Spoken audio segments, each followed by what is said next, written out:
इस वीडियो में आपको हरियाणा सीईटी का प्रैक्टिस पेपर देखने को मिलेगा। फर्स्ट क्वेश्चन, हरियाणा की किस रियासत ने 1857 की क्रांति में अंग्रेजों का साथ दिया था? Jind, option B right. Question 2, निम्न में से कौन सा एक हरियाणा का लोकसभा क्षेत्र नहीं है? इसका राइट आंसर है रेवाड़ी। क्वेश्चन 3, पाकिस्तान के पहले प्रधानमंत्री लियाकत अली खान हरियाणा के किस जिले से संबंधित थे? करनाल से, ऑप्शन डी राइट। क्वेश्चन 4, निम्न में से कौन सी नदी पुराणों के अनुसार भृगुस ऋषि की पत्नी दिव्या पोलिमा के नेत्रों से निकली है? इसका राइट आंसर है दोहन नदी, option A right. Question 5, Haryana का पहला गो अभ्यारण्य कहाँ स्थापित किया गया? यह किया गया बीड़ डुंडुर हिसार में, option B right. Question 6, Gurugram की पहली महिला पुलिस कमिश्नर बनने वाली महिला है? इसका राइट आंसर है Kala Ramachandran, option C right. Next है क्वेश्चन 7, हरियाणा राज्य के पहले पुरुष जो भारत के किसी राज्य के राज्यपाल बने? Pandit Bhagwat Dayal Sharma, option A right. Question 8, प्रधानमंत्री श्री नरेंद्र मोदी ने बीमा सखी योजना की शुरुआत किस जिले से की? पानीपत से, ऑप्शन बी राइट। क्वेश्चन 9, निम्न में से हिसार जिले में स्थित कौन सी विधानसभा सीट नहीं है? Narwana, option D right. Next question 10, Haryana का सर्वाधिक जैव विविधता वाला वन्यजीव अभ्यारण्य है? यह है बीर शिकारगढ़ वन्यजीव अभ्यारण्य पंचकूला। क्वेश्चन 11, निम्नलिखित में से कौन सा आभूषण गले में नहीं पहना जाता? यह है फूल, option C right. Question 12, Jind जिले के खरक राम जी नामक स्थान पर होली के दिन कौन सा मेला लगता है? यह है बाबा भोलूनाथ का मेला, option B right. Question 13, Pehowa धार्मिक स्थल किस जिले में स्थित है? कुरुक्षेत्र में, option A right. Question 14, Haryana में हिंदी का प्रथम साहित्यकार किसे माना जाता है? चौरंगी नाथ को। क्वेश्चन 15, हरियाणा का वह जिला जिसके साथ सबसे लंबी राज्य सीमा लगती है? तो ये है सिरसा की। और अगर अंतर्राष्ट्रीय आ जाता तो अंतर्राष्ट्रीय सीमा किसी की नहीं लगती। क्वेश्चन 16, हरियाणा की आकृति कैसी है? ये जो है विषम बाहु चतुर्भुज, option A right. Question 17, Haryana में खोजा गया हड़प्पा सभ्यता का सबसे बड़ा स्थल है? तो सबसे बड़ा स्थल है Rakhigarhi, option D right. Question 18, पूर्व मुख्यमंत्री ओम प्रकाश चौटाला से प्रेरित फिल्म 10वीं में मुख्य भूमिका किसने निभाई? अभिषेक बच्चन ने। क्वेश्चन 19, हरियाणा के पहले राज्य कवि उदय भानु हंस थे, राज्य के दूसरे राज कवि के रूप में किसको नामित किया गया है? यह है खुशीराम शर्मा को। क्वेश्चन 20, वर्तमान हरियाणा विधानसभा के अध्यक्ष कौन है? इसका राइट आंसर है हरविंदर कल्याण। आप मुझे कमेंट सेक्शन में बताएंगे वर्तमान के राज्यपाल कौन है? वर्तमान में हरियाणा के राज्यपाल कौन है? इसका आंसर आप मुझे ज़रूर कमेंट सेक्शन में बताएं। और साथ ही साथ शिक्षा मंत्री, ये भी जो एक इम्पोर्टेंट क्वेश्चन है, शिक्षा मंत्री कौन है? इसका आंसर भी जरूर बताएं। कमेंट में जब भी आप आंसर दें तो ये लिखें कि शिक्षा मंत्री ये हैं और राज्यपाल ये हैं। 21, हरियाणा का राजकीय पुष्प निम्न में से कौन सा है? कमल। 22, हरियाणा की प्रमुख नदी यमुना का अन्य नाम क्या है? तो इसमें अन्य नाम है कालिंदी, असित, यमराज की बहन। तो इसका राइट आंसर है सभी, ऑप्शन डी राइट। 23, वर्ष 2011 की जनगणना के अनुसार हरियाणा की महिला साक्षरता दर कितनी थी? 65.94%। 24, पंजाब प्रदेश कांग्रेस के आदेश पर पूरे हरियाणा में स्वतंत्रता दिवस कब मनाया गया? 12 जनवरी 1932 को। 25, हरियाणा माध्यमिक शिक्षा विभाग का मुख्यालय कहाँ पर है? पंचकूला में। 26, कृषि के सर्वांगीण यानी कि सभी क्षेत्रों के विकास से संबंधित है? इसका राइट आंसर है इंद्रधनुषी क्रांति, ऑप्शन बी राइट। 27, भारतीय पर्यावरण संरक्षण अधिनियम किस वर्ष से संबंधित है? 1986। 28, प्रतिवर्ष ओजोन संरक्षण दिवस कब मनाया जाता है? ये 16 सितंबर को, ऑप्शन डी राइट। 29, निम्न में से किस खिलाड़ी को सर्वोच्च खेल पुरस्कार मेजर ध्यानचंद खेल रत्न पुरस्कार 2024 देने की घोषणा की गई? ये है इसका राइट आंसर है शरद कमल। 30, भारत के प्रथम राष्ट्रपति राजेंद्र प्रसाद की पुस्तक निम्न में से है? उनकी पुस्तक है India divided, option A right. Next question 31। किस भारतीय संविधान संशोधन के द्वारा मंत्रिपरिषद के मंत्रियों की संख्या निर्धारित की गई है? 91, option B right. 32, doctor Manmohan Singh निम्न में से किस पद पर रहे हैं? ये हैं, देखिए, आरबीआई गवर्नर भी थे, प्रधानमंत्री भी थे और वित्त मंत्री भी थे। तो डॉक्टर मनमोहन सिंह जो है सभी के पद पर रहे हैं, option D right. 33, national bank for agriculture and rural development, जिसको बोलते हैं नाबार्ड, की स्थापना किस समिति की सिफारिश से की गई? ये थी शिवरमन समिति। 34, पाकिस्तान की राजधानी निम्न में से है? इस्लामाबाद। 35, भगवान बुद्ध ने सर्वाधिक उपदेश कहाँ दिए? ये दिए थे श्रावस्ती में, ऑप्शन 35 में बी ऑप्शन राइट होगा। 36, नीलगिरी पर्वत की सबसे ऊंची चोटी कौन सी है? सबसे ऊंची चोटी है डोडा बेटा, ऑप्शन डी राइट।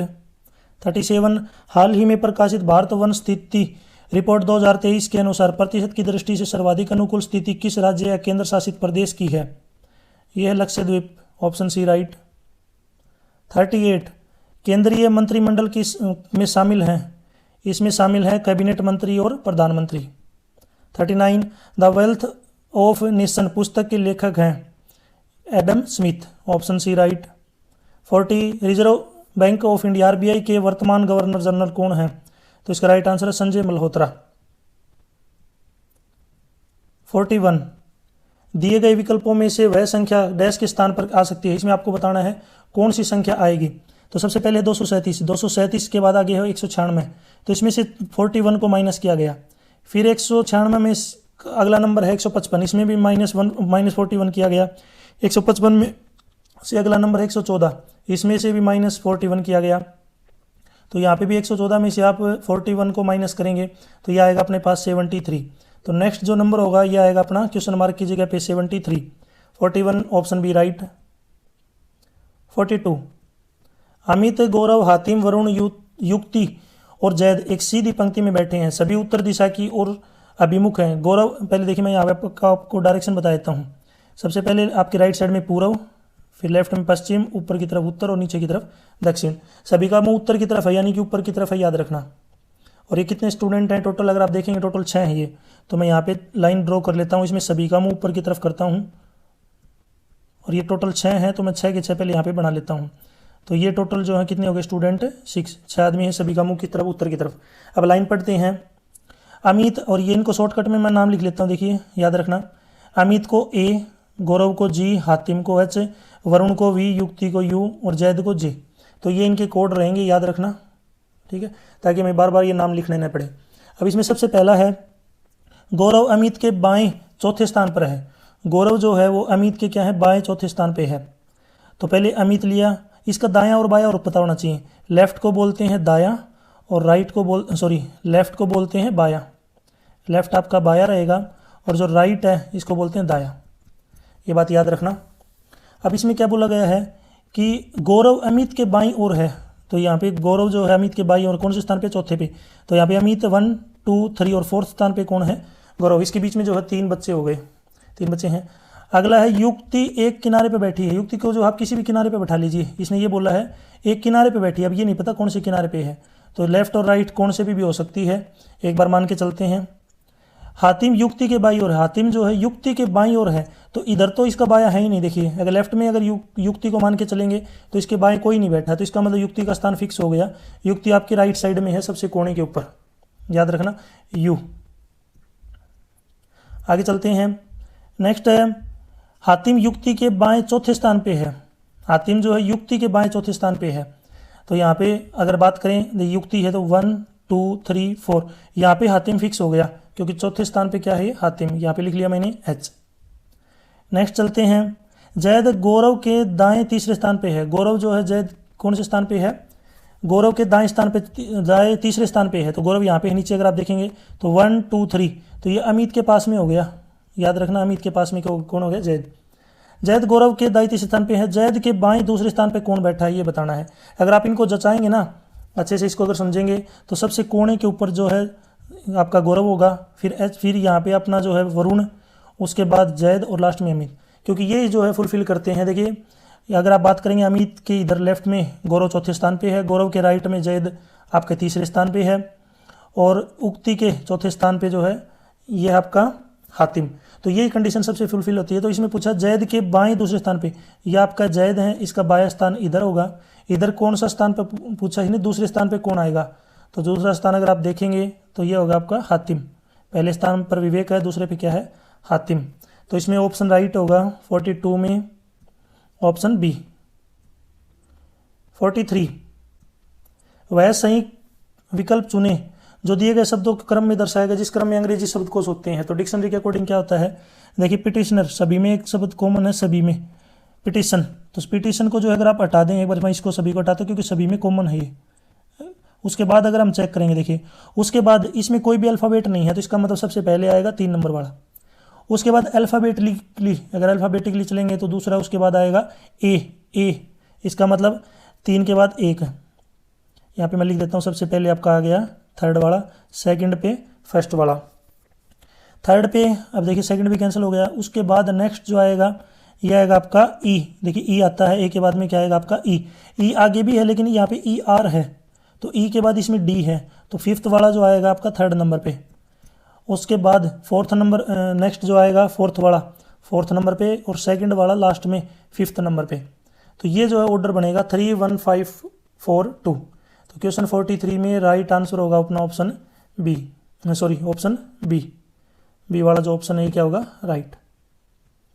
44 गणित चिन्हों के उस सही संयोजन का चयन कीजिए जिसमें दिए गए समीकरण में जो स्टार है चिन्ह के स्थान पर क्रमिक रूप से रखने से समीकरण संतुलित हो जाए। तो यहाँ पे वैसे तो सभी ऑप्शन रख के देखेंगे, टाइम लगेगा आपको, आप खुद ट्राई करके देख लीजिए। मैं आपको बता देता हूँ इसमें कौन सा ऑप्शन जो राइट होगा। तो इसमें जो सी ऑप्शन है ये क्या रहेगा अपना राइट। अब मैं इसको सोल्व करके दिखाता हूँ आपको किस तरीके से। अब देखिए यहाँ पे सबसे पहले 60 के बाद स्टार का मतलब है प्लस 48, नेक्स्ट स्टार का मतलब है डिवाइड, आगे जो होगा डिवाइड में 36, अगला जो स्टार है इसका मतलब है मल्टीप्लाई। इस प्रकार आपको लिखने हैं मल्टीप्लाई में 6, नेक्स्ट में -15 और लास्ट में इक्वल टू 53। तो पहले इसको सोल्व करेंगे, देखेंगे 53 आता है नहीं आता। तो सबसे पहले डिवाइड सोल्व करते हैं। यहाँ पे डिवाइड अगर आप सोल्व करेंगे तो इसको लिखेंगे 60 प्लस में 48 डिवाइड बाई 36 मल्टीप्लाई में 6 - 15। अब देखिए 36 को 6 से 48 से काटेंगे, पहले 6 से नहीं, 6 की टेबल में 6 पे आता है, ये आता है 6 की टेबल में आपका 8 पर, 6 से 6 कैंसिल, तो ऊपर बच गया 8, यानी कि 60 प्लस 8 - 15। 60 और प्लस 8 होते हैं 68 में से जब 15 को माइनस करेंगे तो अपना 53 आएगा जब सोल्व करेंगे। तो इसका मतलब इसमें जो अपना राइट आंसर होगा 44 में ऑप्शन सी राइट होगा। 45 3x 5x और 3x 5y और 9z ये तीनों के रेशियो बराबर हैं। आपको x y z का रेशियो निकालना है। जब भी इस प्रकार से कोई हो तो उसको हम क्या लिख लेंगे, 3x 5y 9z, इसको मानेंगे k के बराबर। तो पहले x की वैल्यू निकालेंगे तो ये आएगा k/3, y की वैल्यू आएगी आपकी k/5 और z की वैल्यू आएगी k/9। सबसे पहले x y z तीनों को इस तरीके से लिख लिया। अब इनका रेशियो निकालना है x y z, तो इसको लिखेंगे k/3 k/5 और k/9। इनका जब एलसीएम लेंगे तो एलसीएम में आएगा नीचे 45, ऊपर 45 को 3 से मल्टीप्लाई करेंगे 15, तो ऊपर आएगा 15k, नेक्स्ट आ जाएगा 9k और लास्ट में आएगा 5k। तो मैं इनको दोबारा से लिख लेता हूँ, x ratio y ratio z, यानी कि 15k 9k और 5k और डिवाइड में आपका 45। जब सभी के नीचे 45 है तो 45 को रिमूव कर देंगे और सभी में k आया हुआ है तो सभी से k कैंसिल हो जाएगा, तो ये आएगा 15:9:5। ये होगा x y और z का रेशियो। तो ये कौन से ऑप्शन में दिया हुआ है अपने पास, 45 राइट आंसर ऑप्शन बी। 46 यदि एट द रेट का मतलब है जोड़ और परसेंटेज का मतलब गुणा, डॉलर मीन्स भाग, हैश मीन्स घटाना, तो इसमें आपको सोल्व करना है इसको। सबसे पहले देखिए 29 एट द रेट की जगह पे क्या है प्लस उसके बाद 128, डॉलर का मतलब है यहाँ पे भाग है, 128 को डिवाइड करेंगे 16 से। नेक्स्ट है परसेंटेज का मतलब है मल्टीप्लाई यानी कि 7, हैशटैग का मतलब है घटाना यानी कि -22। अब सोल्व करते हैं, सबसे पहले डिवाइड सोल्व करेंगे। 128 को 16 से डिवाइड करो, 128 को जब 16 से डिवाइड करेंगे आएगा 8, मल्टीप्लाई में 7 - 22। अब मल्टीप्लाई सोल्व करेंगे तो 8 की और 7 की मल्टीप्लाई करेंगे तो यह आएगा 56 माइनस में 22। अब प्लस करेंगे तो 29 और 56 को जब जोड़ेंगे तो 85, 85 माइनस 22 63। तो इसमें जो अपना राइट आंसर होगा 63। Question 46 right answer option B 63 जो है यहाँ पे क्या होगा अपना राइट आंसर। नेक्स्ट है 47।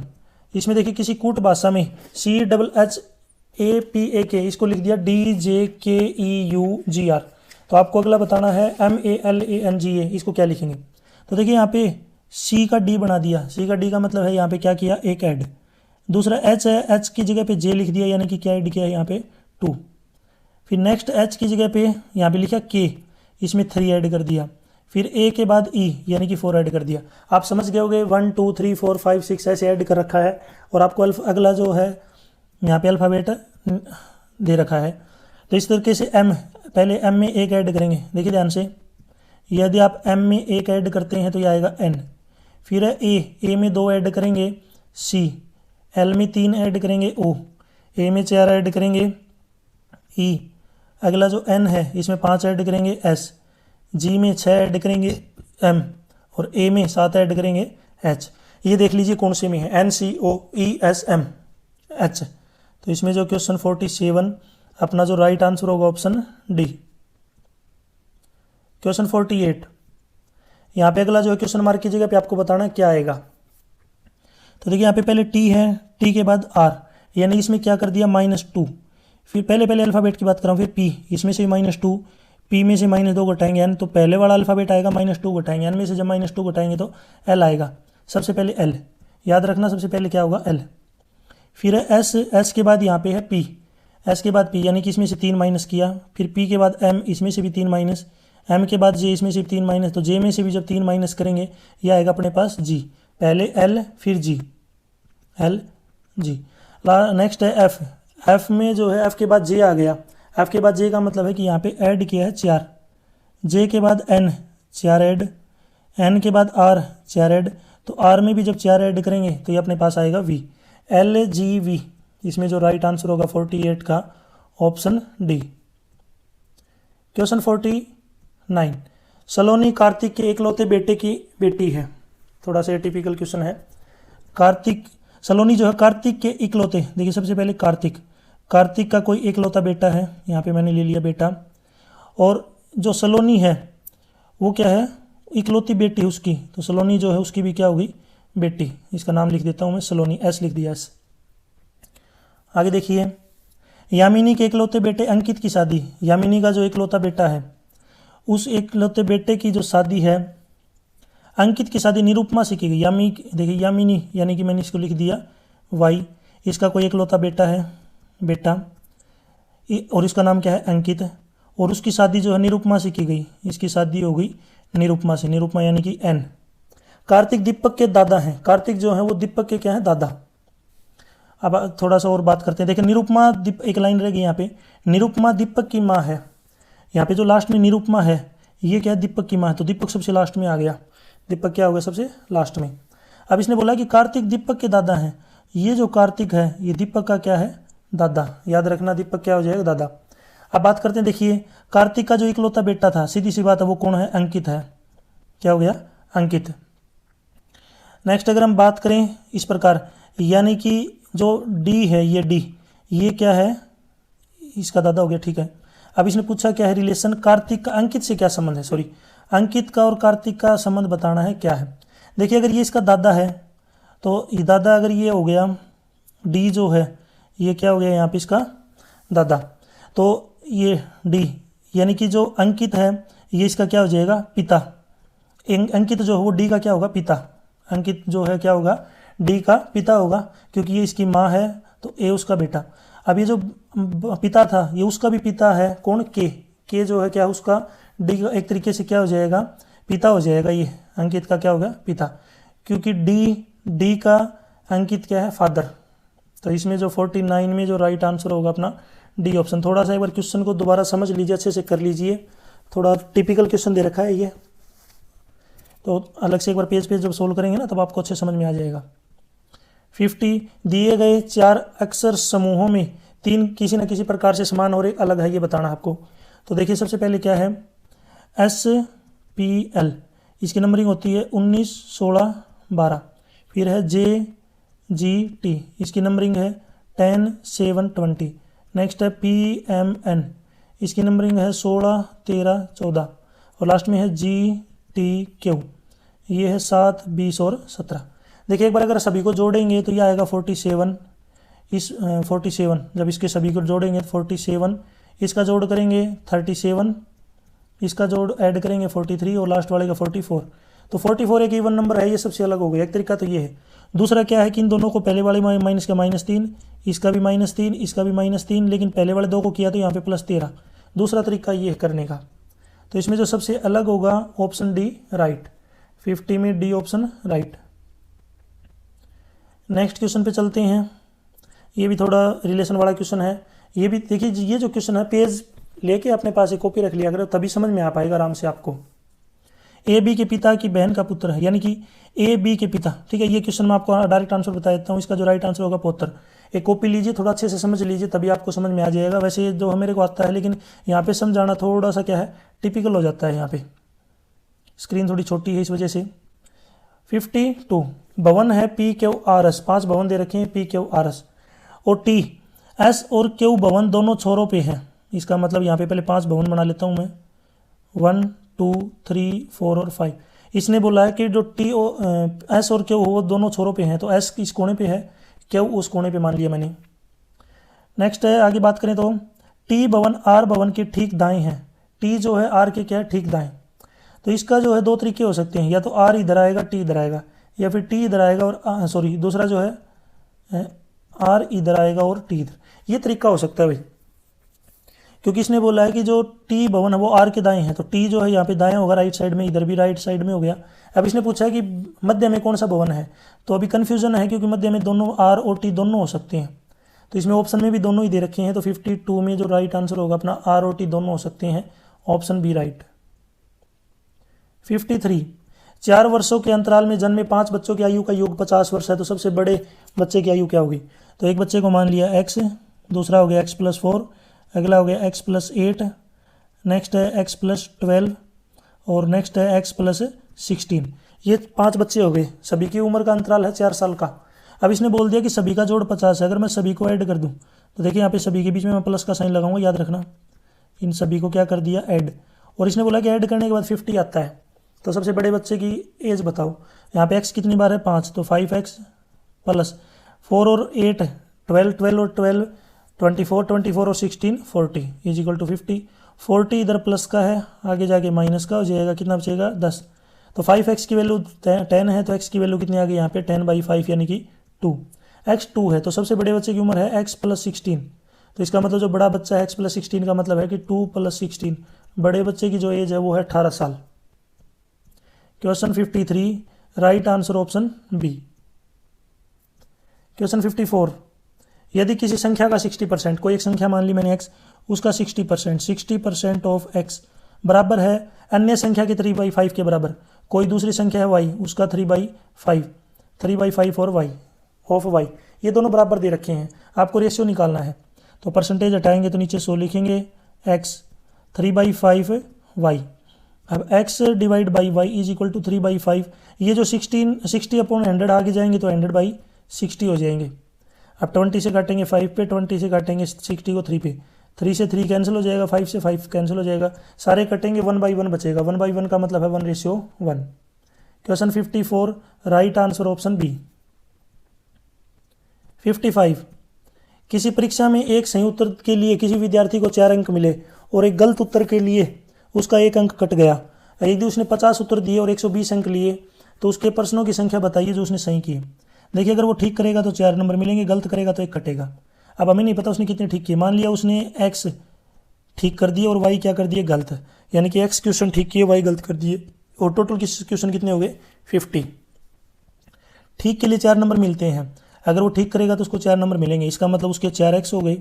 गलत करेगा तो 1 कट जाएगा यानी कि -y, और उसके टोटल नंबर आ रहे हैं लास्ट में 120। एक ठीक करेगा 4 नंबर मिलेंगे, गलत करेगा 1 नंबर कटेगा, टोटल नंबर 120। इसने पूछा कितने ठीक है, तो दोनों को ऐड करेंगे, y से y कैंसिल, x और 4x कितने हो जाएंगे 5x, 50 और 120 हो जाएंगे 170। तो यहाँ से x की वैल्यू आएगी 170 को 5 से डिवाइड करेंगे 34। एक्स हमने क्या माना था, करेक्ट क्वेश्चन, यानी कि उसके जो क्वेश्चन है वो 34 सही हैं। और अगर गलत पूछ लेते हैं तो 50 में से 34 को घटा देंगे तो अपने पास गलत आ जाएंगे। तो क्वेश्चन 55 राइट आंसर होगा अपना ऑप्शन डी। 56, किसी किलोमीटर दौड़ में अमित विमल को 25 मीटर या 6 सेकंड से पराजित करता है, इसी दिशा में दौड़ को पूरा करने में अमित को कितना समय लगेगा। तो देखिए अगर यहाँ पे बात करें, विमल जो है जब 975 अगर टोटल डिस्टेंस है 1000 मीटर, और हम विमल जो है 25 मीटर, यानी कि अमित जो विमल को 25 मीटर से हराता है, इसका मतलब विमल ने जब 1000 मीटर पूरे किए थे तो विमल जो है उससे पीछे था। जब अमित ने 1000 किए थे ना तो विमल पीछे था, यानी कि विमल ने 975 किए होंगे, अमित के कितने हो गए 1000।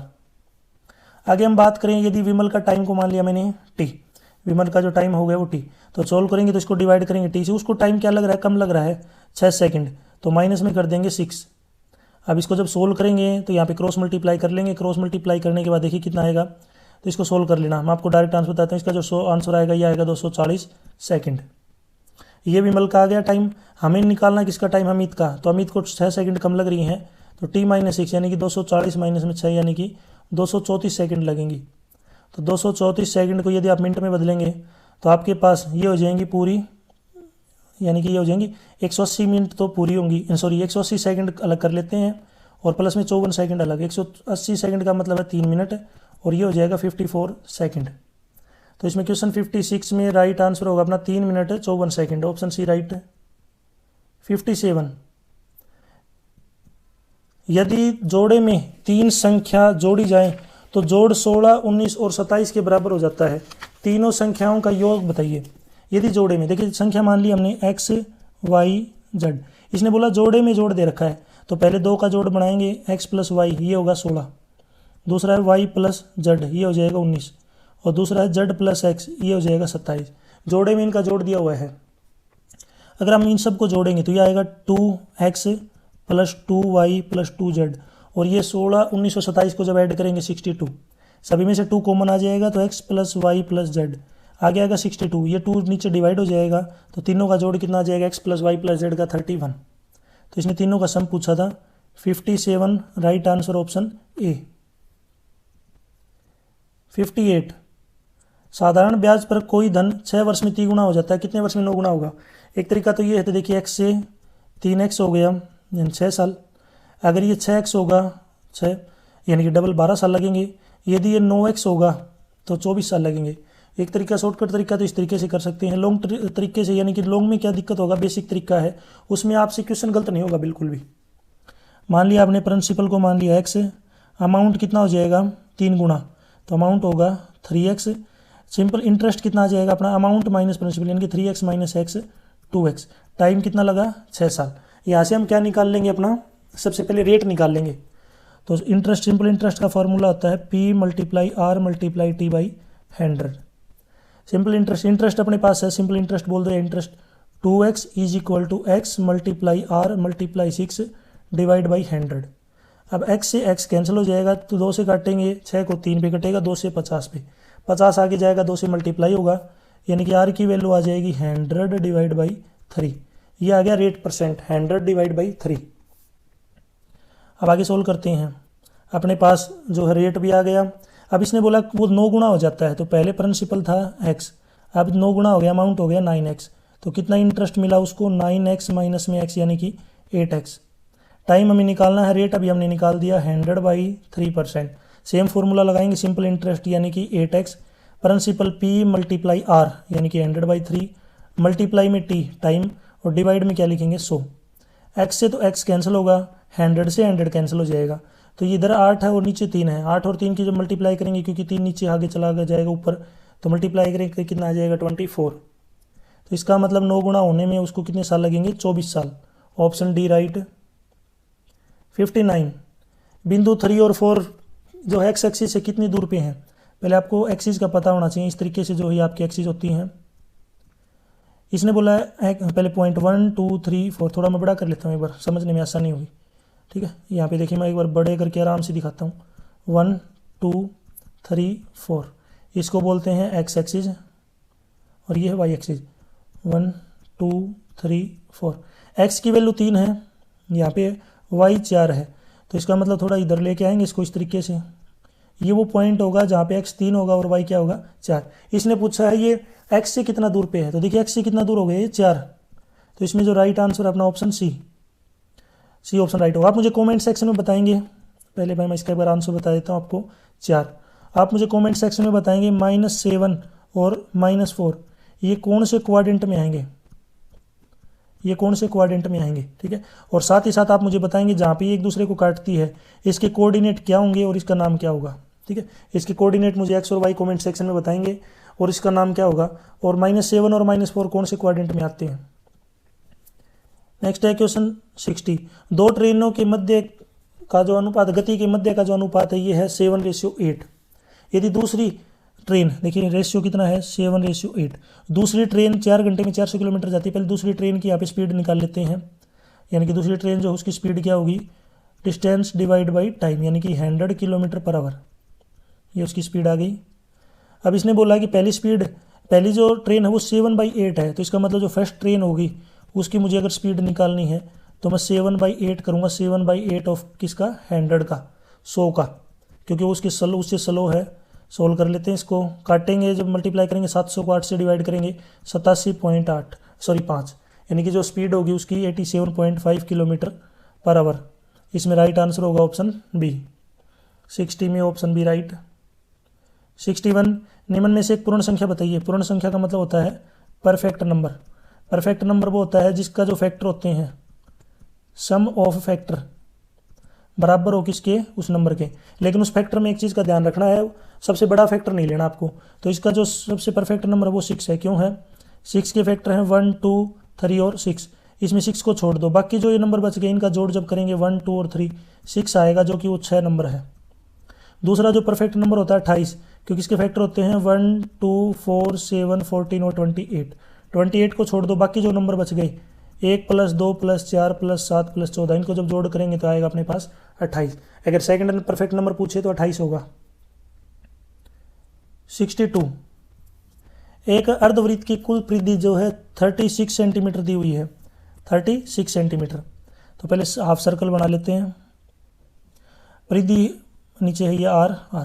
पहले तो है पूरा सर्कल की परिधि होती है 2πr, डिवाइड कर लेंगे 2 से आधी आ जाएगी, प्लस में 2 रेडियस यार, और ये है 36 के बराबर। 2 से 2 काटेंगे क्योंकि पूरे सर्कल को आधा करेंगे तो πr बचेगी। दोनों में से r कॉमन आ गया, अंदर बचेगा पाई की वैल्यू 22/7 प्लस में 2 divide by 1 equal to 36। LCM लेंगे, यहाँ पे 7 एलसीएम आएगा, 7 और 2 की मल्टीप्लाई 14, 14 में जब 22 जोड़ेंगे तो कितना आएगा 36। तो यहाँ से r की वैल्यू आएगी 36, नीचे वाला 7 ऊपर चला जाएगा, 36 नीचे आएगा, 36 से 36 कैंसिल, कितना बचेगा 7। तो रेडियस यहाँ पे जो आ गई कितनी आ गई 7, रेडियस आ गई 7। इसने बोला है कि अगर इसको वृत्त को दो जो आधे आधे वृत्त इनको जोड़ेंगे तो पूरा वृत्त बनेगा इस तरीके से, ये पूरा वृत्त बन जाएगा एक। मैं एक बार अच्छे से बना देता हूँ। यहाँ पे जब आधा आधा करके जब जोड़ेंगे तो अपने पास पूरा वृत्त होगा। इसने बोला कि इसके ये जो वृत्त है 100 चक्कर लगा रहा है तो कितनी दूरी तय करेगा। तो पहले एक वृत्त की दूरी तय करने में सरकमफ्रेंस के बराबर जो है दूरी तय होती है, तो 2πr। अगर इसके 100 चक्कर लगाने हैं, 100 से क्या कर देंगे इसको मल्टीप्लाई, 2π की वैल्यू 22/7, r अपने पास है 7, 7 से 7 काटेंगे, इसको मल्टीप्लाई कर लेते हैं। जब 2 की 22 से मल्टीप्लाई करेंगे 44, 44 को जब 100 से मल्टीप्लाई करेंगे 4400 सेंटीमीटर, इतनी दूरी तय करेगा। मीटर में अगर करेंगे तो 100 से डिवाइड करेंगे, 2 0 कटेंगी तो 44 meter, 44 meter. Question 62 right answer option C. 11 संख्याओं का औसत है 7.5। तो पहले 11 संख्याओं का कुल जोड़ निकाल लेते हैं, तो मल्टीप्लाई करते हैं 11 से। तो 11 से जब 7.5 को मल्टीप्लाई करेंगे तो यह आएगा अपने पास 82.5। अब इसने बोला कि एक संख्या और जोड़ दी, तो पहले 11 थी तो अब संख्या कितनी हो गई 12। 12 जोड़ने के बाद जो उनका औसत है वो 8.5 हो गया। तो 12 संख्याओं का टोटल निकाल लेते हैं, 8.5 से मल्टीप्लाई करेंगे, यह आएगा 102। तो नई जो संख्या जोड़ी है वो कितनी है, तो कितनी बढ़ गई है, तो 102 में से माइनस कर देंगे 82.5, यह आएगा अपने पास 19.5। जो नई संख्या ऐड हुई है उसकी वैल्यू है 19.5। Question 63 right answer 63 option B right. 64 विपरीत दिशाओं में चल रही दो ट्रेन प्लेटफॉर्म पर खड़े व्यक्ति को क्रमशः 35 सेकंड और 32 सेकंड में पार करती है और एक दूसरे को 30 सेकंड में पार करती है, तो उनकी गति का अनुपात बताना आपको। तो यहाँ पे देखिए पहली ट्रेन L1 पहली ट्रेन को L1 मान लिया, स्पीड हो गई V1, दूसरी को L2 V2। डिस्टेंस का फॉर्मूला होता है स्पीड मल्टीप्लाई टाइम। तो पहले वाली की तो आ गई L1 is equal to V1 multiply में 35, दूसरी की L2 आ जाएगी V2 मल्टीप्लाई में 32, और इनका जो दोनों का जोड़ है L1 प्लस L2 वो कितना है V1 प्लस V2 मल्टीप्लाई में 30, ये आ जाएगा। अब दोनों को यहाँ पे देखिए 1, 2 और 3 तीनों को सोल्व कर लेते हैं। तो जहाँ पे L1 और L2 उसकी वैल्यू रखेंगे तो ये आएगा V1 मल्टीप्लाई में 35 प्लस V2 मल्टीप्लाई में 32 is equal to V1 plus में V2 मल्टीप्लाई में 30। अब सोल्व कर लेना। जब इसको सोल्व करेंगे मैं आपको बताता हूँ V1 अपॉन में V2 जो आएगा ये माइनस में आएगा -2/5, लेकिन माइनस में आपको पता होगा ये अपोजिट डायरेक्शन के लिए माइनस लिखा जाता है, तो अनुपात में माइनस का साइन नहीं होता, सीधा इसको 2/5 लिख देंगे, ये आएगा 2:5। 64 राइट आंसर ऑप्शन डी। 65 एक विक्रेता 10 रुपये में 50 वस्तुएं खरीदता है और 10 रुपये की 15 बेचता है। देखिए जितनी वस्तु खरीदेगा बेचनी भी उसको तो नहीं है। अगर वो 15 वस्तुएं खरीदता कितने रुपये में 10 रुपये में, और उसने बेच कितनी दी 10 वस्तु बेच दी 15 रुपये में। अब एक बात ध्यान से देखो 15 वस्तु खरीद के 10 बेच रहा है, यानी कि वस्तु बराबर नहीं है। पहले वस्तुओं को बराबर करने के लिए दोनों को एलसीएम कितना आएगा 30, यानी कि इसको मैं 2 से मल्टीप्लाई करता हूँ ताकि 30 वस्तु हो जाए, इसको मैं 3 से मल्टीप्लाई करता हूँ ताकि 30 वस्तु हो जाए। तो इसका मतलब हम पहली वाली लाइन का मतलब क्या है कि 30 वस्तु 20 रुपये में उसने खरीद लिया यानी कॉस्ट प्राइस, और दूसरी लाइन का मतलब है कि उसने 30 वस्तु 30 रुपये में उसने 45 रुपये में उसने बेच दी। बस अब इस चीज़ का ध्यान रखो 20 क्योंकि 30 चीज़ खरीदेगा तो 30 ही बेचनी पड़ेंगी। इसका मतलब है उसने 20 में खरीद के 45 में बेच दी। तो इस क्वेश्चन में जो कॉस्ट प्राइस है वो 20 रुपये है, सेलिंग प्राइस होगा 45 रुपये, प्रॉफिट हो गया क्योंकि कम में खरीद के ज़्यादा में बेचने का मतलब प्रॉफिट कितने रुपये का प्रॉफिट हो गया 25 रुपये का। यदि प्रॉफिट परसेंटेज निकालना है तो प्रॉफिट ऊपर CP नीचे मल्टीप्लाई में 100, यानी कि 25 ऊपर 20 नीचे मल्टीप्लाई में 100, 20 से काटेंगे 5 पे 5 और 25 की मल्टीप्लाई होती है 125, उसको 125% का क्या होगा profit. Question 65 right answer option A. Question 60 5 क्रमागत विषम संख्याओं का औसत 27 है तो पहली और अंतिम संख्या का योग क्या होगा। तो एक संख्या होगी x, तो दूसरी विषम संख्या तो x+1 नहीं होगी, 2 का गैप लेना आपको, x+2, अगली x+4, अगली x+6, अगली जो होगी x+6 और अगली हो जाएगी x+8। ये 5 संख्या होगी, इन सभी का औसत दे रखा है। तो औसत का मतलब है कि इनको सभी को ऐड करता हूँ मैं, इनको सभी को जब ऐड करेंगे और ऐड करने के बाद इन सभी को डिवाइड करना पड़ेगा 5 से। औसत दिया हुआ है 27 है वो 37। अब नीचे 5 आगे जाके मल्टीप्लाई होगा, x कितनी बार है 5 बार, तो 5x 2 4 6 और 8 को जब जोड़ेंगे तो 20 आएगा, और ये 5 नीचे डिवाइड में आगे जाके 27 से मल्टीप्लाई हो जाएगा, मल्टीप्लाई करेंगे तो ये आएगा 135। तो यहाँ पे 5x 20 आगे जाके माइनस का होगा, 135 में से 20 घटाएंगे तो 115। 5x की वैल्यू 115 है, तो x की वैल्यू क्या होगी 115 को जब आप 5 से डिवाइड करेंगे, 115 को जब 5 से डिवाइड करेंगे तो ये आएगा अपने पास 23। तो x की वैल्यू आ गई 23। तो पहला छोटा नंबर x था, बड़ा नंबर है x+8, x की वैल्यू है 23, तो छोटा नंबर है अपने पास x, बड़ा नंबर है x+8। तो इसका मतलब ये 23 है, ये है 23+8 यानी कि 31। इन दोनों का जोड़ पूछा है 23 और 31 का, ये आएगा अपने पास 54। तो इसमें जो राइट आंसर होगा 66 में ऑप्शन ए राइट हो जाएगा। क्वेश्चन 67 60 लीटर दूध और पानी के मिश्रण में 10% पानी है, और कितना पानी मिलाया जाए कि जो पानी हो 25% हो जाए। तो देखिए अगर 60 लीटर दूध है, अगर उसमें 10% क्या हो पानी हो, तो इसका मतलब 90% क्या बच गया दूध। 60 का 10% का मतलब है कि 6 लीटर क्या हो गया पानी, और इसका 90 निकालेंगे तो 54% क्या हो गया दूध। याद रखना ये वाटर और ये मिल्क। मान लिया अगर x% पानी मिला दिया जाए तो अब जो है वो क्या हो जाएगा 60 + x हो जाएगा, जो नया मिश्रण होगा वो 60 + x हो जाएगा। पानी 25% मिला दिया, यानी कि x + 6 divide by 60 + x is equal to 25% का मतलब 25 डिवाइड बाई 100।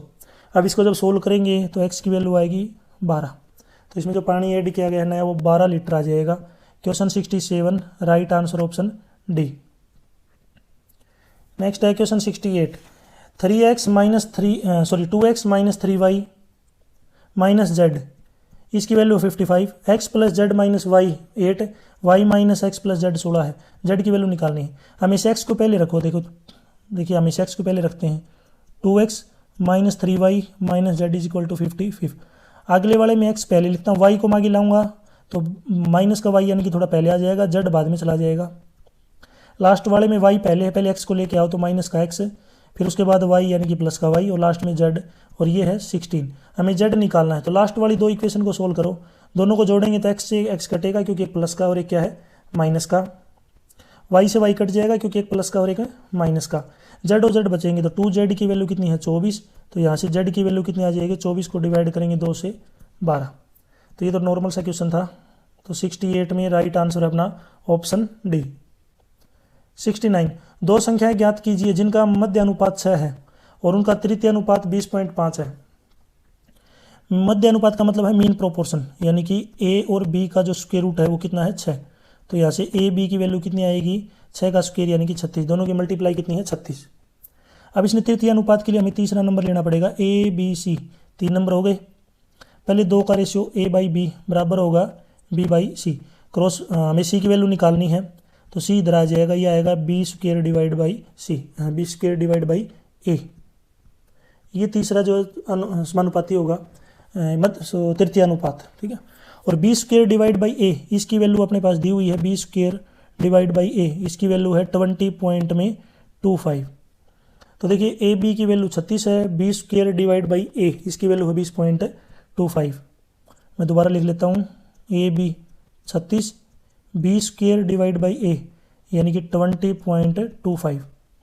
अब क्या करना है, यहाँ पे जो वैल्यू है उठा के बस आपको इसके अंदर रख दीजिए, यानी पहले यहाँ से b की वैल्यू निकालता हूँ, b की वैल्यू आएगी 36/a।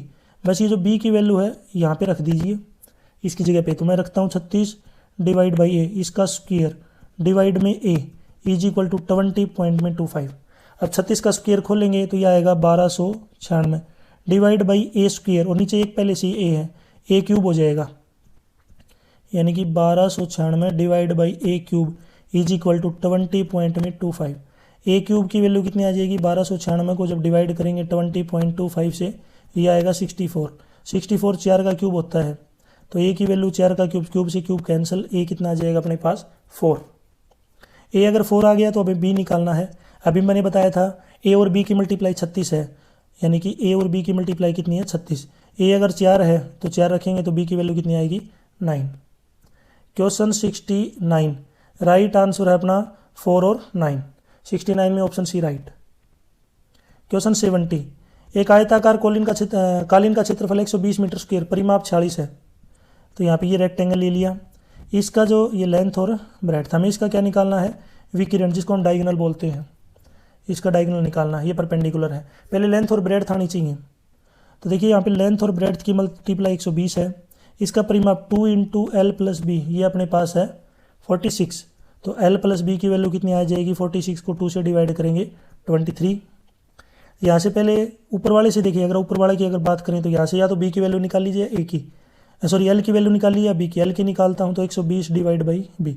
बस इस ए बी एल की जगह पे यहाँ पे एल की वैल्यू रखनी है, तो ये आएगा 120 divide by B plus B is equal to 23। 120 divide by B plus B is equal to 23।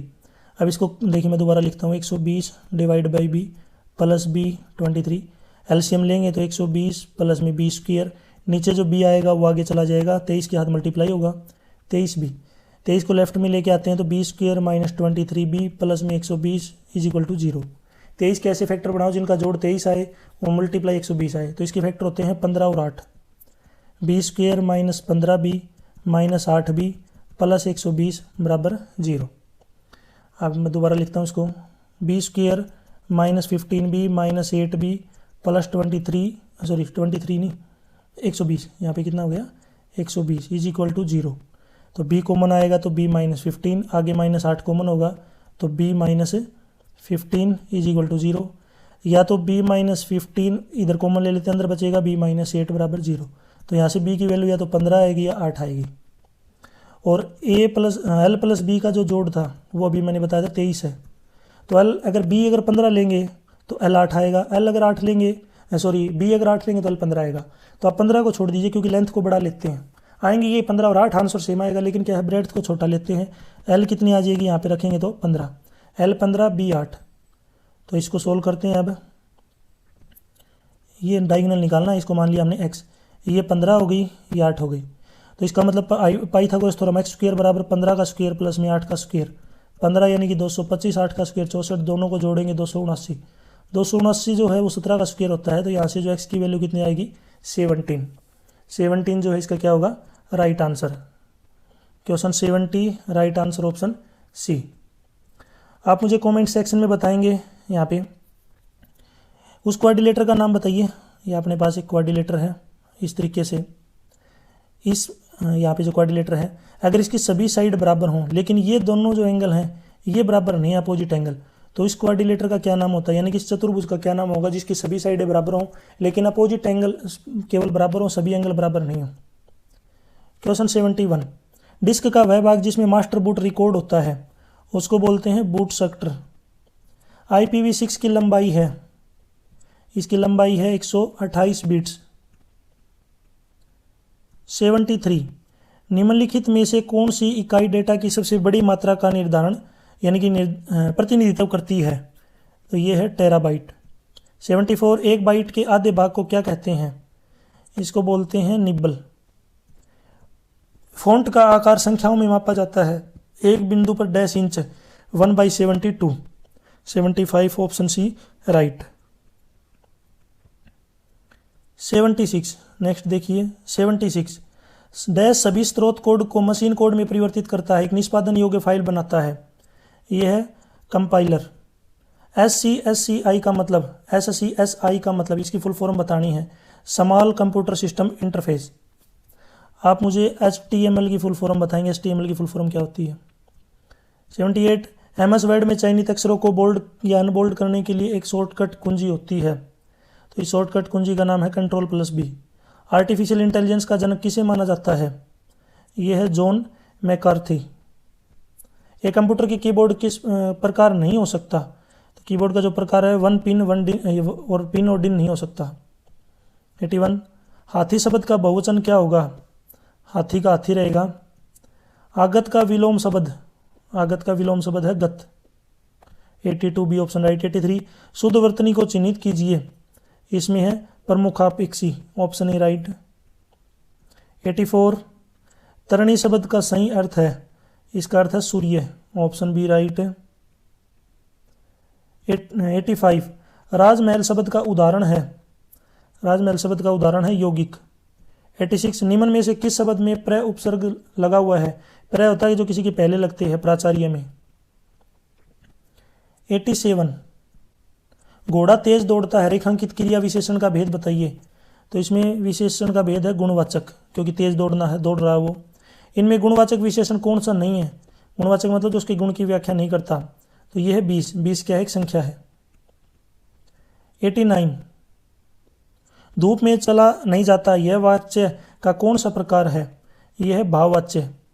90, बालक ने कुत्ते को पत्थर से मारा, इस वाक्य में कारक क्रम है, यह है कर्ता कर्म और करण, ऑप्शन ए राइट। नेक्स्ट, इससे पहले मुझे आप जो है कमेंट सेक्शन में बताना एकैक का संधि विच्छेद क्या होगा और इसमें कौन सी संधि है, दोनों चीज बताना, इसमें संधि कौन सी है और संधि विच्छेद क्या बनेगा इसका। 91, यहाँ पे आपको इनकरेक्टली स्पेल्ड मीनिंग वर्ड बताना है, इनका जो इनकरेक्टली कौन सा है, गिंजर, ठीक है, यहाँ पे क्या आ जाएगा अपना ई आना चाहिए। 92, सिलेक्ट करना है most appropriate option that can substitute the underline segment in the given sentence, if there is no need to substitute select no substitution required, ठीक है। तो यहाँ पे लाइन है as it was getting late Lata leaves the party midway, तो 92 में जो right answer है लेफ्ट द पार्टी, यहाँ पे जो आएगा, यहाँ पे क्या आएगा, लीव की जगह क्या आएगा, लेफ्ट द पार्टी। नेक्स्ट है 93, सेम है, इसमें कौन से में जो है एरर है ये आपको बताना है। 93 में जो है ये बिल्कुल भी एरर नहीं है इसमें, the team won very easily at recent sports event, तो इसमें कोई एरर नहीं है, 93 ऑप्शन डी राइट। 94, एंटोनिम बताना, एंटोनिम का मतलब होता है अपोजिट। 94, इसमें जो है एस्टाउंड का जो है उल्टा क्या होगा, क्लेरिफाई। 95, यहाँ पे क्या है, पैसिव वॉइस में बदलना है, nobody fed him when he was starving, इसमें आएगा he was not fed by anybody when he was starving. 96, select करना है आपको one word substitute, a 4 footed animal. तो 96 में यहाँ पे आ जाएगा quadruped, option B right. 97 indirect speech, Manoj said to Meera don't try to make a fool of me. इसमें आएगा यहाँ पे Manoj told Meera not to try to make a fool of him.